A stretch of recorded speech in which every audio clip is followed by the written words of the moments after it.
అమ్మవారి ద్వారా గుండె పగిలే నిజం తెలుసుకున్న మహాలక్ష్మి శైలు గురించి మాధవ్ దగ్గర విషయాన్ని బయటపెట్టేసిన వరాలు. అసలు ఏం జరిగింది తెలుసుకోవాలి అనుకుంటే వీడియోని చివరి వరకు స్కిప్ చేయకుండా చూసేయండి. వీడియో గనుక నచ్చితే తప్పకుండా ఒక్క లైక్ చేయండి. ఇక శైలు అయితే నిలదీస్తూ ఉంటుంది. ఏంటి నాన్న ఇది, నేనేనా బలి పశువుని అనుకున్నారా? నాకు ఇష్టం లేకుండా ఇలా బలవంతంగా పెళ్లి చెయ్యాలి అనుకోవడం ఏంటి? నాకు చిన్నప్పటి నుంచి ఏది ఇష్టమైతే అది కొనిచ్చి నన్ను అల్లారు ముద్దుగా పెంచారు. నన్ను అన్ని విషయాల్లో కూడా ఎంతో ప్రేమగా చూసుకున్నారు. మరిప్పుడు ఆ ప్రేమంతా ఏమైపోయింది? ఇలా నన్ను బలి పశువులా తీసుకువచ్చి బలవంతంగా పెళ్లి చెయ్యాలి అనుకుంటున్నారే, ఇదేమైనా మీకు న్యాయంగా ఉందా నాన్న? ఒక ఆడపిల్ల తను మనసంటూ ఇష్టం ఉంటుంది కదా, అలాంటి ఇష్టాలేవి అవసరం లేదా? నేను జీవితాంతం కలిసి ఉండవలసిన వ్యక్తిని ఎంచుకునే అర్హత కూడా నాకు లేదా? నేను సంతోషంగా ఉండాలనే కదా మీరు కోరుకుంటారు. మరి ఎందుకు నాకు ఇష్టం లేని పెళ్లి చేసి బలవంతంగా నా జీవితాన్ని నాశనం చెయ్యాలి అనుకుంటున్నారు? ఇన్ని రోజులు మీ ప్రేమ ఇప్పుడు ఏమైపోయింది నాన్న? ఎందుకు ఇప్పుడు నా విషయంలో ఇలా కఠినంగా ఆలోచిస్తున్నారు? ఎందుకు మీరు నాకు సపోర్ట్ రావడం లేదు అంటూ అడుగుతూ ఉంటుంది శైలు. అయితే నీకు సపోర్టా? ఎలా వస్తామి? ఎవరో అనామకుడిని ప్రేమించి నీ జీవితం నాశనం చేసుకుంటాను అంటే మేము తల్లి తండ్రిగా ఎలా చూస్తూ ఊరుకుంటాము అనుకున్నావో? నీకు మేము చూసిన సంబంధమే జరుగుతుంది. ఆ అబ్బాయి జాబ్ చేస్తున్నాడు, వెనకాల ఆస్తులు పాస్తులు బాగానే ఉన్నాయి. ఆ అబ్బాయి నెలకి 60,000 సంపాదిస్తున్నాడు. నువ్వు సంతోషంగా ఉండడానికి ఇంతకన్నా ఏం కావాలి అంటూ అనంగానే, అయినా దీంతో ఇవన్నీ చెప్పేదేంటమ్మా, తీసుకువెళ్ళి పెళ్లి చేయడమే అంటూ అనంగానే, ఒరే ఆగరా, ఎవరైనా తన చెల్లెలికి ఇష్టమో కాదు ఇవన్నీ తెలుసుకుని పెళ్లి ఏర్పాట్లు చేస్తారు. కానీ నువ్వు నా కన్నగా కాదురా, శత్రువుగా తయారయ్యావు. ఎందుకురా నా జీవితాన్ని నాశనం చెయ్యాలని కంకణం కట్టుకున్నావు? నువ్వే పోరంబోకి ఎదవ్వి నీ ఫ్రెండ్ అంటున్నావు, వాడు ఇంకా పెద్దదవై ఉంటాడు. నా జీవితాన్ని నాశనం చేయడానికి కాకపోతే ఎందుకు ఇలాంటి నిర్ణయం తీసుకున్నావు? నాన్న, దయచేసి ఈ పెళ్ళి ఆపు నాన్న. నాకు ఈ పెళ్ళంటేనే ఇష్టం లేదు. నా జీవితాన్ని నేను నాశనం చేసుకోలేను. దయచేసి మీరు ఈ పెళ్ళిని అడ్డుకోండి అంటూ శైలు అయితే అడుగుతూ ఉంటుంది. ఇంతలో వరాలైతే ఏంటి అడ్డుకునేది? ఇప్పుడు ఎవ్వరి మాట వినే ప్రసక్తే లేదు. నీకు పెళ్ళి జరిగే తీరుతుంది. ఇన్ని ఏర్పాట్లు చేసింది నువ్వు ఈ పెళ్ళి ఆప్ చేయడానికా? అదేమి కుదరదు. నువ్వు పెళ్లి చేసుకుని తీరవలసింది. ఇక నీ మెడలో తాళి కట్టిన తర్వాత ప్రేమ లేదు, ధూమ లేదు.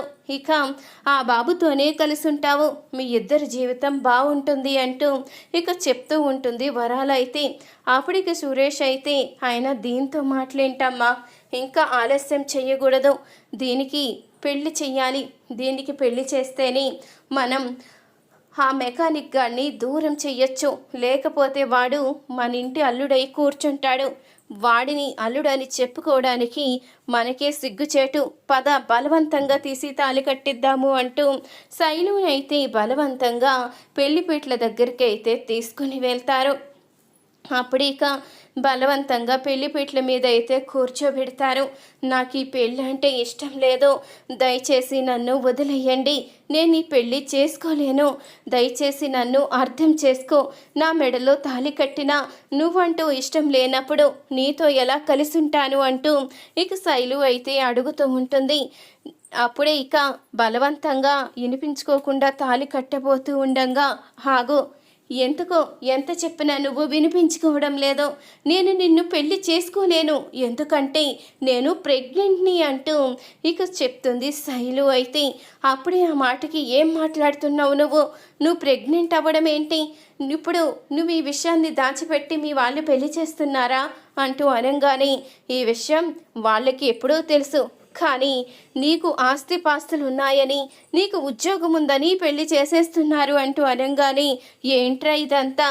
ఏదో అందమైన అమ్మాయిని ఇంటికి తీసుకురమ్మంటే ఎవరితోనో తిరిగి కడుపు తెచ్చుకున్న అమ్మాయిని ఇంటి కోడలుగా తీసుకువస్తాను అంటే మేమెలా సహిస్తాము? మేమెట్టి పరిస్థితుల్లో ఈ పెళ్ళికి ఒప్పుకోమురా. మాకు ఈ పెళ్ళి అంటే ఇష్టం లేదు అంటూ చెప్తూ ఉండంగా, నాకు మాత్రం ఇష్టమా నాన్న? ఏదో నేను ఇష్టపడిన అమ్మాయి ఎవరినో ప్రేమించింది కదా, తను బలవంతంగా పెళ్లి చేసుకుంటే ఖచ్చితంగా తర్వాత నాతోనే కలిసి ఉంటుంది అనుకున్నాను. కానీ ఇప్పుడు తను ఈ విషయాన్ని బయటపెట్టిన తర్వాత నేనెలా తనని పెళ్లి చేసుకుంటాను అంటూ ఇక పెళ్లి కొడుకు అయితే అంటూ ఉండగా, చాలా మంచి నిర్ణయం తీసుకున్నావు. ఈ పెళ్లి గనక చేసుకుని ఉంటే నీకు నాతో పాటు నా బిడ్డ కూడా బోనస్గా వచ్చుండేది. కానీ అందరూ కూడా నిన్ను మ్యాటర్ లేని వ్యక్తిలా చూసుండేవారు. పెళ్ళి అవక ఒక ఎవరితోనో తిరిగి తల్లైన అమ్మాయిని పెళ్లి చేసుకున్నాడు అంటూ నలుగురు నాలుగు రకాలుగా మాట్లాడేవారు అంటూ శైలు అంటూ ఉండగా, అదేమీ లేదురా బావా, అది అలాగే పిచ్చి కూతులు కూస్తూ ఉంటుంది. నువ్వు తాళి కట్టు అంటూ అనంగానే, ఇక ఆపరా, నువ్వేదో నా ఫ్రెండ్ అని ఇప్పటి వరకు ఎవరికి పెళ్లి విషయమే చెప్పకుండా ఏదో బలవంతంగా పెళ్ళి అయిన తర్వాత రిసెప్షన్ ఏర్పాటు చేసుకోవచ్చులే అంటూ నా తల్లి తండ్రిని ఒప్పించి ఇలా తీసుకువచ్చాను. కానీ ఇంత నిజాన్ని మీరు దాచిపెట్టి నన్ను మోసం చేయడానికి చూశారు. అలాంటిది నేను ఎలా సహిస్తాను? ఎట్టి పరిస్థితిలో కూడా నేను ఒప్పుకోలేను. దయచేసి నన్ను ఇబ్బంది పెట్టొద్దు. ఏదో ఫ్రెండ్ అని వదిలేస్తున్నాను. ఈ ప్లేస్లో ఎవరైనా ఉండుంటే చంపేసేవాణ్ణి. నన్ను ఇంత మోసం చెయ్యాలని చూసిన నిన్ను ఎలా క్షమించగలను అనుకున్నావు? జీవితంలో ఎప్పుడు నీ మోహం చూపించుకు అంటూ ఇక పెళ్లి కొడుకైతే కోపంగా అక్కడి నుంచి వెళ్ళిపోతాడు. అప్పుడే వరాలైతే నిలదీస్తూ ఉంటుంది. ఒసి పాపిష్టిదానా, ఎప్పుడు నువ్వు తల్లివయ్యావే, వాడితో నువ్వు జీవితాన్ని పంచుకోవడం ఏంటి అంటూ అనగానే, మీరు ఇలాంటి పనులేవో చేస్తారని నాకెప్పుడో తెలుసు. అందుకనే నేను మనసే కాదు శారీరకంగా కూడా ఎప్పుడో వాడికి దగ్గరైపోయాను. అలా అయితే మమ్మల్ని ఎవరు విడదీయలేరని నేను ఇలాంటి నిర్ణయం తీసుకున్నాను. ఇప్పుడు నేను తల్లిని కాబోతున్నాను. ఒక్క 9 నెలలు ఆగు, నీకు మనవన్నో మనవరాలనో చేతిలో పెడతాను. వాళ్ళని కూడా ఇలాగే పెంచుకుందు కానీ అంటూ అనంగానే, ఇక నోరు ముయ్యవే, ఇప్పటికే మా పరువు తీసింది చాలదా? ఇప్పటికే నువ్వు చేసిన అవమానానికి మేము నలుగురిలో తల ఎత్తుకోలేక ఉన్నాము. ఇప్పుడు మా పరువు పోయినందుకు మేము చనిపోయినా ఆశ్చర్యపోవలసిన అవసరం లేదు. మమ్మల్ని అంతగా దిగజార్చావు, మా పెంపకానికి అంతగా అవమానం కలిగేలా చేశావు.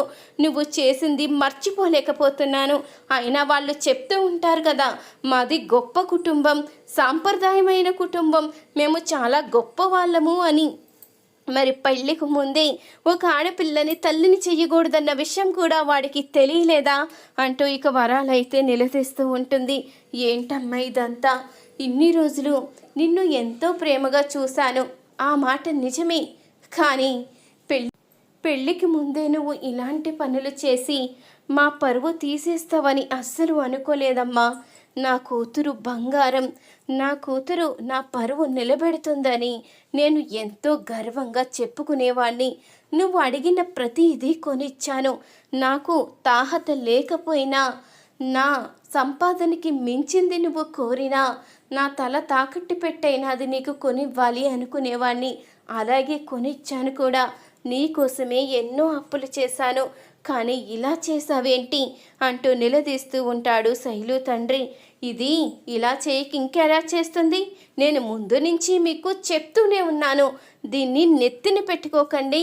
ఆడపిల్లని ఎక్కడుంచాలో అక్కడే ఉంచాలి. నెత్తిన పెట్టుకుంటే ఇలాగే నలుగురిలో పరువు తీస్తారు అని మీరు వింటే కదా అంటూ ఇక వరాలు అంటూ ఉంటుంది. అవునమ్మా, ఇలాంటి దాన్ని క్షమించకూడదు. మన ఇంటి పరువు తీసి పడేసింది. అసలు ఇది ఇలా చేస్తుందని అనుకోలేదు. అందరి ముందు నా పరువు పోయింది, వాడి ఫ్రెండ్షిప్ కూడా పోయింది. వాడు నాకు బెస్ట్ ఫ్రెండ్, ఇప్పుడు వాడు నాతో మాట్లాడడం కూడా మాట్లాడు అంటూ అనగానే, మంచి పని జరిగిందిరా, ఇంకెప్పుడు ఇలాంటి పనులు చెయ్యకుండా ఉంటావు, ఇంకెప్పుడు కూడా నా జోలికి రాకు అంటూ శైలు అంటూ ఉంటుంది. చూడండి, మీరు నాకు బలవంతంగా పెళ్లి చెయ్యాలని చూస్తే ఇప్పుడు ప్రెగ్నెంట్ అని చెప్పాను, కానీ తర్వాత ఇక నా శవాన్నే చూస్తాను. మీ చేతులారా మీరే నా ప్రాణాలు తీసేస్తారు, లేకపోతే నేను నచ్చిన వ్యక్తిని పెళ్లి చేసుకుని ఆనందంగా ఉంటే మీరు చూస్తారో మీరే ఆలోచించుకోండి. నేను మాత్రం కేశవని తప్ప ఎవరిని పెళ్లి చేసుకునే ప్రసక్తే లేదు అంటూ శైలు అయితే చెప్పేసరికి దీని సంగతి ఇలా కాదురా, ఆ కుటుంబం వాళ్ళకి ఫోన్ చేసి వాళ్ళని చెడామెడా 4 కడిగి పాడేయాలి. లేకపోతే నా కూతురు విషయంలో ఇంత దారుణం జరిగి నా కుటుంబం పరువు పోవడానికి కారణమవుతారా, వాళ్ళని వదలను అంటూ అంటూ ఉంటుంది వరాలు. ఇంతలో ఇక మహా అయితే అమ్మవారికి నైవేద్యం వండి సమర్పిస్తుంది. ఇక గాయత్రి కూడా అమ్మవారికి నైవేద్యం అయితే సమర్పిస్తుంది. అప్పుడే అమ్మవారు అయితే వస్తారు. ఏంట్రా, నన్నే మర్చిపోయావా? నా అనుగ్రహంతో పుట్టినవాడివి, ఈ అమ్మే గుర్తు లేకుండా పోయిందా? అసలు నా మొక్కు తీర్చుకోవాలని కూడా నీకు అనిపించలేదా అంటూ అడుగుతూ ఉంటుంది అమ్మవారు. అమ్మ, నిజంగానే నీ మొక్కు గురించి నాకు తెలియదు. వాళ్ళ నోట వీళ్ళ నోట తెలుసుకొని నీ మొక్కు తీర్చడానికి వచ్చాను. దయచేసి నేనేదైనా పొరపాటు చేసుంటే నన్ను క్షమించమ్మా అంటూ ఇక అంటూ ఉంటాడు మాధవైతే. నిన్ను క్షమిస్తానురా, నువ్వు నా బిడ్డవి, నీ గురించి నాకు తెలుసురా. అందరూ బాగుండాలనే కోరుకుంటావు. అలాంటి నిన్ను నేనెలా శిక్షిస్తాను అనుకున్నావు? అయినా ఇక మీదట నీ జీవితం అంతా బాగుంటుంది. నీకు త్వరలోనే పెళ్లి జరగబోతుంది. నువ్వు బాధపడవలసిన అవసరం లేదు అంటూ అమ్మవారంటూ ఉండగా ఆ మాటలకి కన్నా కూడా చాలా ఆనందపడుతూ ఉంటాడు. అమ్మ, నీ దయ వల్ల మా అన్నయ్యకి పెళ్లి జరగాలి, అన్నయ్య జీవితం బాగుండాలి అంటూ అనుకుంటూ ఉంటాడు కన్నా. ఇంతలో ఇక అమ్మవారైతే మహా దగ్గరికి వస్తుంది. ఈ కుటుంబం మీద ఉన్న ప్రేమతో నువ్వు నీ మొక్కుని తీర్చావు, నా దగ్గర మొక్కుకున్నావు. నీకు బంధుత్వాలతో ఎలాంటి పట్టింపు లేదు కదా, అందుకనే చేస్తున్నాను అని. కానీ నువ్వొక్కటి మర్చిపోతున్నావు. ఆడపిల్ల మెడలో తాళి పడితే అది జీవితాంతం తన భర్తతో కలిసి ఉండడానికి వేసే అడుగుగా భావిస్తుంది. నువ్వు మరి ఆ తాళినే ఎగతాళిగా అనుకుంటూ ముక్కు తీరిస్తే నేను ఎలా ఒప్పుకుంటాను అనుకున్నావు? అయినా నీకు తెలియని విషయం ఒకటి చెప్పనా? నువ్వు ఈ ఇంటి కోడలివి. నువ్వు ఇంటి కోడలుగా రావాలని రాసిపెట్టుంది కాబట్టి అనుకోని పరిస్థితులు, అనుకోని సంఘటనలు ఏర్పడి నువ్వు ఇంటి కోడలుగా అడుగుపెట్టావు. నీ మనసులో అది లేకపోయినా నువ్వు ఇంటి కోడలవే. ఎందుకంటే నువ్వు ఆ ఇంటి రక్తానివే కాబట్టి ఆ ఇంట్లోనే అడుగుపెట్టావు అంటూ అమ్మవారైతే చెప్తూ ఉంటుంది. అప్పుడే నారాయణ అయితే ఒక్కసారిగా షాక్ అవుతాడు. అమ్మవారు నీకేదో చెప్పబోతున్నారమ్మా, నువ్వు అమ్మవారిని అదేంటో అడిగి తెలుసుకో. అమ్మవారు ప్రతిదీ కూడా మనకి తెలియని విషయం కూడా చెప్తారు.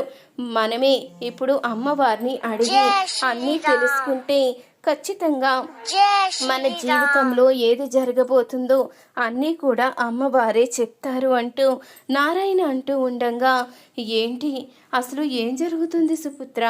అమ్మవారు నాకు గురించి చెప్పడం ఏంటి? నేను మీ ఇంటి రక్తాన్ని అవ్వడం ఏంటి? నాకేమీ అర్థం కావడం లేదే. చక్రితో పెళ్ళయ్యేంత వరకు మీరెవరో కూడా నాకు తెలియదు, నేనెవరో కూడా మీకు తెలియదు. అలాంటప్పుడు మన మధ్య బంధం ఏముంటుంది అంటూ మహా అయితే అడుగుతూ ఉండగా, బంధం ఉందే, నీకు ఇంటికి బంధం ఉంది. నువ్వు ఎవరో తెలుసా? ఆ ఇంటి రక్త సంబంధానమని ఎందుకన్నానో తెలుసా? నీ మేనత్త కారణంగా. నీ మేనత్త ఎవరో కాదు, నువ్వు పెళ్లి చేసుకున్న చక్రి తల్లి. నువ్వు ఆ ఇంటి రక్తానువని అంతకే అన్నాను. నువ్వు కోడలుగా అడుగుపెట్టింది నీ మేనత్త ఇంట్లోనే. ఈ ఊర్లోనే నీకు ఇంకొక బంధం కూడా ఉంది, నీ బాబాయి. ఈ ఊర్లో దుర్గా అనే పేరు గల వ్యక్తి నీ సొంత బాబాయే. నీ మేనత్త చనిపోవడానికి కారణం ఈ నారాయణే అనుకుని ద్వేషిస్తూ బంధాలన్నీ దూరం చేసుకున్నాడు. నీ తండ్రి కూడా తన అక్క చనిపోవడంతో తన అక్క పిల్లలు ఎక్కడున్నారో కూడా పట్టించుకోకుండా వదిలేసుకున్నాడు. ఎవరికి వారే యమునా తీరన్నట్టు నీ కుటుంబం మొత్తం వేరైపోయింది. అందుకని నువ్వు ఆ ఇంటి కోడలుగా అడుగుపెట్టావు. నీ కారణంగానే అన్ని బంధాలు కలుసుకుంటాయి. నీ కారణంగానే అందరూ కూడా ఒక్కటవుతారు. ఇప్పటికైనా నేను చెప్పింది అర్థమైందా అంటూ అనంగానే, ఏంటిదంతా, అసలు ఏం జరుగుతుంది అంటూ తాయారైతే కంగారు పడుతూ ఉంటుంది, ఏదో అనుకుంటూ ఉంటుంది. అప్పుడే ఇక పంతులు గారైతే, చూడమ్మా, వచ్చిన దగ్గర నుంచి నిన్ను చూస్తున్నాను. నువ్వు గనక ఇంతకు ముందు ఆ కుటుంబంతో మాట్లాడినట్టే ఏదైనా పొరపాటున వంకరగా గనక మాట్లాడావు అంటే అమ్మవారు ఆగ్రహానికి మాత్రం ఖచ్చితంగా గురవుతావు. అమ్మవారు ఆగ్రహాన్ని మాత్రం ఎవ్వరూ ఆపలేరు. నువ్వు అది గుర్తు పెట్టుకొని నీ నోరుని అదుపులో పెట్టుకుని ఉంటే నువ్వు బ్రతికిపోతావు. లేకపోతే అమ్మవారు శిక్షకి ఖచ్చితంగా బలవుతావు అంటూ పూజారి గారు అయితే చెప్పంగానే దీనికి ఎన్నిసార్లు చెప్పినా బుద్ధి రాదు. ఖచ్చితంగా అమ్మవారు ఆగ్రహానికి గురవుతే దీనికి ఖచ్చితంగా బుద్ధి వస్తుంది. అప్పుడిక ఒకళ్ళ జోలికి వెళ్లకుండా ఉంటుంది. ఆ నోరు పడేసుకొని ఎవరిని పడితే వాళ్ళని నోటుకొచ్చినట్టు తిడుతూ ఉంటుంది కదా. అమ్మవారి దయతో దీని నోరు పడిపోతే ఇంక ఎవరి జోలికి రాదు అంటూ నారాయణ అయితే అంటూ ఉంటాడు. ఇంతలో మహాలక్ష్మికి అయితే చెప్తూ ఉంటుంది, చూడు నీ మెడలో ఉన్న తాళిని ఎగతాళి అనుకుని నువ్వు గనుక ఆ తాళి తీసేశావు అంటే నీకు నీ భర్త దూరమైపోతాడు. వాడికి ఆయుక్షీణం జరుగుతుంది. నేను చెప్పింది మాత్రం నువ్వు గుర్తుపెట్టుకో. నువ్వు ఏదో అనుకోకుండా పెళ్లి జరిగింది అని అనుకోవడం కాదు, ఇది ఆ దైవ నిర్ణయం. ఆ శివుడు ఆజ్ఞ లేనిదే చీమైన కుట్టదు అన్నట్టు నీకు ఆ చక్రికి పెళ్ళి రాసిపెట్టి లేందే ఎలా జరుగుతుంది అనుకున్నావు? మీ ఇద్దరికీ రాసిపెట్టుంది, మీ ఇద్దరికీ బంధం ఉంది. అందుకనే ఈ బంధం ఏర్పడింది. నీతోనే అన్ని బంధాలు కలవాలి. నేను ఖచ్చితంగా చెప్తున్నాను, నా మాట మాత్రం ఏదకుంచుకో. ఇది మర్చిపోయావా తర్వాత నువ్వే ఇబ్బంది పడతావు అంటూ ఇక అమ్మవారు అనంగానే ఆ మాటలకి మహాకైతే ఏం మాట్లాడాలో అర్థం కాదు. నేను ఆ ఇంటి బంధాన్న అంటే చక్రి వాళ్ళ అమ్మగారు నా మేనత్త. ఈ విషయాన్ని ఇప్పటి వరకు తెలుసుకోలేకపోయాను. నిజంగానే అమ్మవారు మా ఇద్దరికి బంధాన్ని ఏర్పరిచింది ఇందుకా అంటూ ఆలోచిస్తూ ఉంటుంది. ఈ మాటలకి చక్రి కూడా చాలా సంతోషపడుతూ ఉంటాడు. అమ్మ, నీ నోటితో ఇంత చల్లని మాట విన్నందుకు నాకు చాలా సంతోషంగా ఉందమ్మా. మహాలక్ష్మి గారు నా భార్య అవ్వాలి అని ఎన్నోసార్లు కోరుకున్నాను. నా భార్యగా తను ఉండిపోవాలి అనుకున్నాను. ఇప్పుడు నీ మాటతో నేను అనుకున్నది నెరవేరుతుందని నాకు చాలా సంతోషంగా ఉంది. ఇప్పుడు నేను ఈ ప్రపంచంలో నాకన్నా అదృష్టవంతుడై ఎవరూ ఉండరని అనుకుంటున్నాను అంటూ చక్రి అయితే అంటూ ఉండగా ఇంతలో అప్పుడే మహా అయితే చెప్తూ ఉంటుంది, నువ్వు చెప్పావు కదమ్మా, ఇక నేను నీ మాటను జవదాటను. చక్రి భార్యగా ఆ ఇంటి కోడలుగా బాధ్యత తీసుకుంటాను. 2 కుటుంబాలని నేను కలుపుతాను. అందరినీ కూడా ఒకటి చేసే బాధ్యత నేను తీసుకుంటాను. నేను అసలు ఎందుకు పుట్టానో, ఏ బాధ్యతకి నెరవేర్చడానికి వచ్చానో ఇవన్నీ కూడా నువ్వు చెప్పావు కాబట్టి ఇక మీదట అన్నీ చూసుకునే బాధ్యత నేనే తీసుకుంటానమ్మా. నువ్వు చెప్పినట్టే చేస్తాను అంటూ మహాలక్ష్మి అయితే అమ్మవారికి చెప్తూ ఉంటుంది. నాకు తెలుసు నువ్వన్నీ నెరవేరుస్తావు. ఖచ్చితంగా నీ జీవితం బాగుంటుంది. నువ్వు నీ భర్త కలిసి సంతోషంగా ఉంటారు.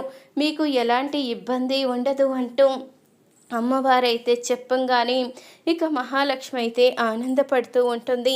ఇన్ని రోజులకి నా బాధ్యత అంటే ఏంటో తెలుసుకున్నాను. ఖచ్చితంగా ఇక నా బాధ్యతను నెరవేరుస్తాను అంటూ మహాలక్ష్మి అయితే ఇక అందరి ముందు అయితే ఒప్పుకుంటుంది.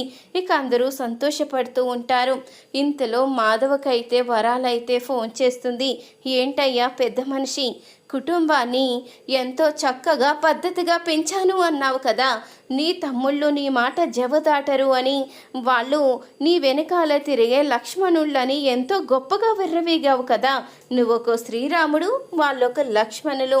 పెళ్ళికి ముందే ఆడపిల్ల జీవితాన్ని నాశనం చెయ్యడం ఏంటి? ఇప్పుడు నా కూతురు ప్రెగ్నెంట్ అని చెప్పారు, దానికి కారణం నీ తమ్ముడు అని చెప్పింది. పెళ్ళికి ముందే ఒక ఆడపిల్లతో ఇలా అసహ్యంగా ప్రవర్తించడానికి వాడసలు మనిషేనా? ఇక నీ పెంపకంలో విలువేముంది? అసలు ఎందుకు ఇలాంటి పని చేశాడు? వాడు గనుక నా ఎదురుగా ఉండుంటే వాడి చెంపలు పగలగొట్టేదాన్ని. కానీ నీకెందుకు చేశానో తెలుసా? నువ్వు ఆ ఇంటి పెద్ద దిక్కువని, తల్లి తండ్రి స్థానంలో ఉండి నువ్వే చూసుకున్నానని అన్నీ చెప్పారు కదా, అందుకనే నీకు ఫోన్ చేశాను. ఇదేనా నీ పెంపకం? ఇదేనా ఆడపిల్ల పట్ల నీ తమ్ముళ్ళకి ఉండే బాధ్యత? అసలు మనిషివేనా అంటూ ఇక శైలు విషయాన్ని మాధవ్ దగ్గర బయట పెట్టేస్తుంది వరలక్ష్మి. అయితే మరి తర్వాత ఏం జరగబోతుందో తెలుసుకోవాలి అంటే ఈ వీడియోను ఒక్క లైక్ చేయండి.